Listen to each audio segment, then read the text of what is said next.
उत्तर प्रदेश में मदरसों के डीप स्कैनिंग की शुरुआत हो चुकी है।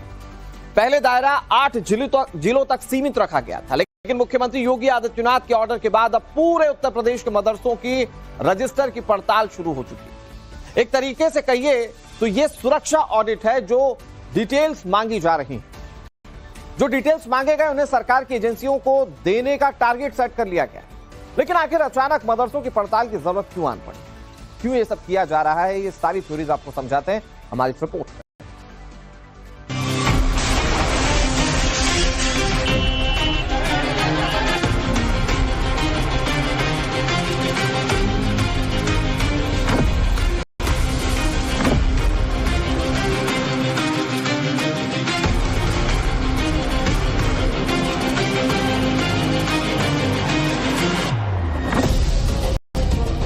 नवंबर को दिल्ली में हुए धमाके और इसमें फरीदाबाद की अल-फलाह यूनिवर्सिटी का कनेक्शन सामने आने के बाद पूरे देश में सुरक्षा एजेंसियां अलर्ट मोड पर हैं। इसी के तहत यूपी में भी एक्शन जारी है। शहर शहर मदरसों पर पैनी नजर और इसकी निगरानी हो रही है। दिल्ली की सुरक्षा में सेल लगाने के बाद पहले यूपी एटीएस हेडक्वार्टर के लेटर हेड से एक चिट्ठी निकलती है। ये चिट्ठी सामान्य नहीं थी। इसने उत्तर प्रदेश के अल्पसंख्यक कल्याण विभाग में हड़कंप मचा दिया। एटीएस ने साफ शब्दों में निर्देश दिया है कि मदरसों में कौन आ रहा है, कौन पढ़ रहा है और कौन पढ़ा रहा है, इसका एक एक ब्यौरा सुरक्षा एजेंसियों के पास होना चाहिए। इस चिट्ठी के जरिए जहां पहले प्रयागराज जोन के 8 जिलों के मदरसों से डेटा मांगा गया, तो वहीं अब सीएम योगी ने यूपी के सभी मदरसों की जांच के आदेश दे दिए। इसमें मदरसों में पढ़ने वाले छात्रों की गिनती ही नहीं मांगी, बल्कि डीप स्कैनिंग की जा रही है। डिस्ट्रिक्ट मॉनिटरिंग ऑफिसर को जो प्रोफार्मा भेजा गया है, उसमें बेहद सीक्रेट और सटीक जानकारी मांगी गई है। इनमें मदरसे में पढ़ने वाले हर छात्र का नाम और उसके पिता का नाम, स्टूडेंट का पूरा स्थायी पता, अभिभावक का एक्टिव मोबाइल नंबर, मदरसे में पढ़ाने वाले मौलवियों और शिक्षकों का पूरा बैकग्राउंड, साथ ही मैनेजमेंट कमेटी के मेंबर्स की जानकारी मांगी गई है। लखनऊ के एक मदरसे में देखिए किस तरीके से जो टीचर हैं वो बच्चों की वेरीफाई कर रहे हैं, जो डॉक्यूमेंट्स उनके हैं उनको चेक किया जा रहा है, आधार कार्ड चेक किया जा रहा है। मकसद ये है कि ये बच्चे जो है वो कहाँ के हैं, कौन बच्चे हैं जो इन मदरसों में पढ़ते हैं, तो ये जानना बेहद जरूरी है। और शायद इसीलिए सरकार के निर्देश के बाद, सीएम योगी के निर्देश के बाद जो है तमाम मदरसे हैं वहाँ बच्चे जो पढ़ रहे हैं उनकी संख्या, उनके नंबर्स, उनके जो आई कार्ड्स है वो चेक किए जा रहे हैं। देखिए किस तरह से जो है जो आधार कार्ड उनके पास है, उनको आधार कार्ड को वेरीफाई किया जा रहा है। तो ये जो मदरसा है लखनऊ का, इस मदरसे में देखिए क्या जांच क्या कर रहे हैं आप लोग? सर मैं इनकी आधार कार्ड वेरिफिकेशन कर रहा हूँ, फोटो से मैचिंग कर रहा हूँ, किस डिस्ट्रिक्ट से बिलोंग करते हैं वो कर रहा हूँ, किस स्टेट से बिलोंग करते हैं वो सारा वेरिफिकेशन करने के बाद ही ये सारे डॉक्यूमेंट सबमिट कर रहा है। अच्छा, तो ये मांगा गया है डॉक्यूमेंट? जी हाँ, डॉक्यूमेंट वेरिफिकेशन मांगा गया मंत्री जी। क्या मांगा गया है, क्या जानकारी? इसमें ये मांगा गया कि सारे स्टेट किस स्टेट के हैं, जैसे उत्तर प्रदेश के या बंगाल के या किस जगह के, सारा वेरिफिकेशन में विद स्टाफ के, विद बच्चों के सारी चीजें मांगी गई। तो हम लोग ये बच्चों से सारा वेरिफिकेशन कर रहे हैं, आधार कार्ड से मैचिंग कर रहे हैं, ये कहाँ है क्या, क्योंकि उस इंसिडेंट के बाद, और ये बहुत जरूरी भी था कि हर एक बच्चे का पुख्ता वेरिफिकेशन हो जाए जिससे वो यहाँ से बिलोंग करते हैं, इसी संस्था में रहते हैं। अभी उत्तर प्रदेश में मदरसों की कुल संख्या लगभग 23,500 है। इनमें 16,513 मदरसे मान्यता प्राप्त हैं, यानी ये सभी रजिस्टर्ड है। मान्यता प्राप्त मदरसों में 560 मदरसे ऐसे हैं जो एडेड हैं, जिनके संचालन में सरकार ग्रांट देती है। इसके अलावा लगभग 8,000 मदरसे गैर मान्यता प्राप्त हैं।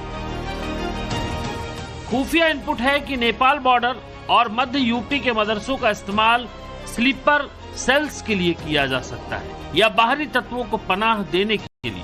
ऐसे में जिन मदरसों में जांच जारी है वहां पर पढ़ाई करने वाले छात्रों का इसे लेकर क्या कहना है, ये भी जानना जरूरी है। कहाँ के रहने वाले हैं आप? जी मेरा नाम मोहम्मद समीर है, मैं बाराबंकी से बिलोंग करता हूँ। अच्छा जी। तो ये जो जांच हो रही है इसमें कोई दिक्कत हो रही है? नहीं कोई परेशानी कोई दिक्कत नहीं हो रही। तो आप लोग सपोर्ट कर रहे हैं, आप लोग जांच हो रही है, कोई दिक्कत हो रही है आप लोग को? कहाँ के रहने वाले हैं आप? मैं जिला कुशीनगर का रहने वाला जी। तो यहाँ रह के पढ़ते हैं आप? जी, यहाँ रहकर मैं तालीम हासिल करता हूँ। तो ये जो वेरिफिकेशन हो रहा है, आपको लगता है कि ये ठीक है, होना चाहिए ऐसा? जी जी, ऐसा होना चाहिए, बिल्कुल होना चाहिए। कोई दिक्कत हो रही है क्या? नहीं, कोई दिक्कत नहीं सर। हाँ, ये होना चाहिए बिल्कुल। ठीक है जी, अच्छा लग रहा है। आपको लगता है कि जो वेरिफिकेशन हो रहा है, आपका नाम क्या है?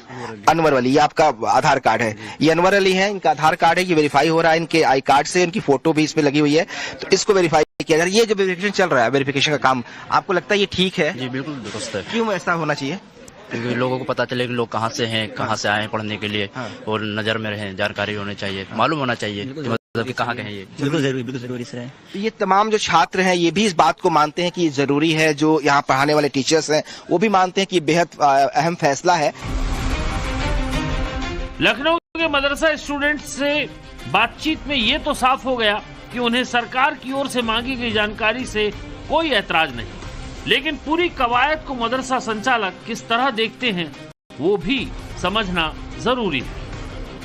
आतंकवाद से और मदरसे का कोई ताल्लुक नहीं, चूँकि मदरसा में अमन और सुकून की और शांति की दर्स दी जाती है, भाईचारगी बनाई जाती है, और इसमें आतंकवाद से मदरसे का कोई ताल्लुक नहीं। सर, जो दिल्ली में हुआ है वो यकीनन अफसोसनाक खबर है। लोगों की जान भी गई है, काफ़ी नुकसान हुआ है, और बहुत ही दुख भरी खबर है ये सुनने के बाद में।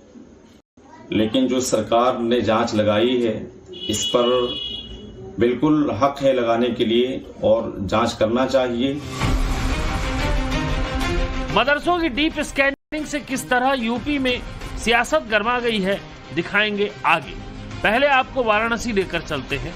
जिस तरह से लखनऊ में मदरसों की छानबीन जारी है, उसका असर यहाँ के भी मदरसों पर साफ दिख रहा है। दिल्ली के लाल किले के पास हुए धमाकों के तार अब यूपी से जुड़ रहे हैं। ऐसे में यूपी में मदरसों की गतिविधियों पर सरकार की विशेष नजर है।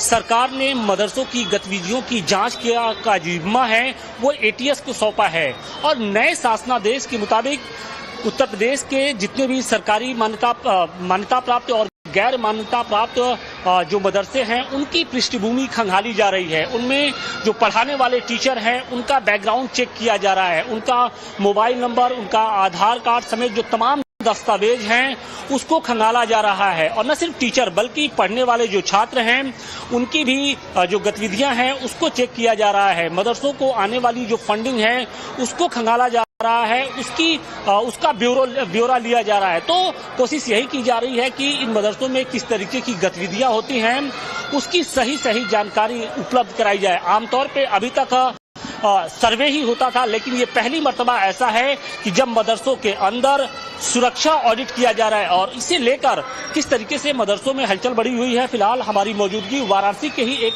मदरसे के अंदर है, और यहाँ पर इस नए शासनादेश के बाद गहमागहमी की स्थिति है, और कहीं न कहीं जो मदरसों को संचालित करने वाले लोग हैं वो थोड़े से सहमे हुए हैं। अगर कहीं कोई मदरसा किसी या उसका कर्मचारी इस तरह की घटनाओं में दोषी पाया था तो सरकार उसके बिल्कुल निष्पक्ष जांच करे और कार्रवाई करे। इससे किसी को मतलब एक मछली पूरे तालाब को, हाँ, हम ये नहीं कहेंगे कि एक मछली पूरे तालाब को गंदा करती है, बल्कि हम तो समझते हैं कि इसके पीछे सरकार की मानसिकता क्या। यूपी में मदरसा फाइल्स की जांच पर मुस्लिम धर्मगुरुओं की भी नजर है। ये है मौलाना यासूब अब्बास साहब। मदरसे से लेकर डिग्री कॉलेज तक चलाते हैं। मौलाना अब्बास कहते हैं जांच से ऐतराज नहीं है, लेकिन हर मदरसे को आतंकवाद से जोड़ना ये भी ठीक नहीं है। हमारे लिए मुल्क की सालमियत पहले है, मुल्क की हिफाजत पहले है। लिहाजा अगर से रिपोर्ट मांगी है और तो उनको बिल्कुल सही अपनी चीज बताना चाहिए कि हमारे पास विदेशी स्टूडेंट कितने हैं, देसी स्टूडेंट कितने हैं, हमारी फंडिंग कहाँ से हो रही है, हमारा आय का स्रोत क्या है। क्योंकि दिल्ली बम ब्लास्ट के बाद में ये सब मामला शुरू हुए हैं। मुल्क की आज़ादी में, इस मुल्क को आज़ाद कराने में जहाँ के ऊपर तमाम शिक्षक संघों का योगदान है, वहाँ के ऊपर मदारिस अरबिया का बहुत बड़ा योगदान है इस मुल्क की आज़ादी में। और जानबूझ के क्योंकि ये मुसलमानों से वाबस्ता है, लिहाजा इसको आतंकवाद से जोड़ने के लिए इसकी बार बार इंक्वायरी कराई जा रही है। ये साफ है कि साल के अंत तक आते आते सुरक्षा एजेंसियां अपनी रणनीति बदल रही हैं, क्योंकि अब खतरा सिर्फ सीमा पार से नहीं बल्कि देश के भीतर छिपे व्हाइट कॉलर स्लीपर सेल से भी है। यूपी के मदरसों का ये डेटाबेस आने वाले दिनों में किसी बड़े क्रैकडाउन का आधार बन सकता है। For more of such videos, do like, share and subscribe to ET Now Swadesh.